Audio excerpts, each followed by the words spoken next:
पहलगाम हल्ल्यानंतर भारताचा पाकिस्तानला दणका. पाकिस्तानी नागरिकांचा व्हिसा बंद.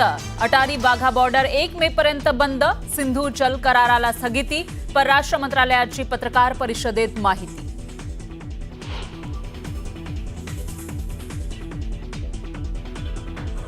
पहलगाममधील दहशतवादी हल्ल्याला सडेतोड उत्तर दिलं जाईल. संरक्षण मंत्री राजनाथ सिंग यांचा इशारा. धर्म विचारून पर्यटकांना मारलं.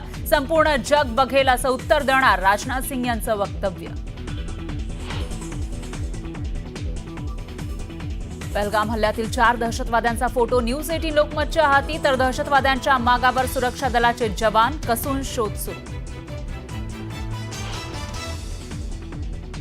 सहलीचा आनंद लुटणाऱ्या पर्यटकांवर दहशतवाद्यांकडून अंधाधुंद गोळीबार. गोळीबारानंतर बेसरनमध्ये अफरातफरी. पहलगाम हल्ल्याची थरकाप उडवणारी दृश्य समोर.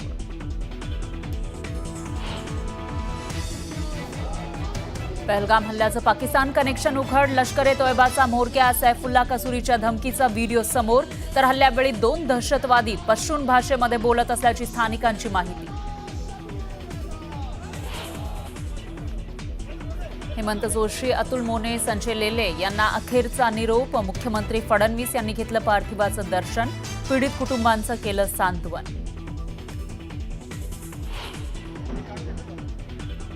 दहशतवादी हल्ल्यामध्ये मृत्युमुखी पडलेले दिलीप देसले यांच्या पार्थिवावर पनवेलमध्ये शोकाकुल वातावरणात अंत्यसंस्कार. कुटुंबियांसह नातेवाईकांचा फुटला अश्रूंचा बाण.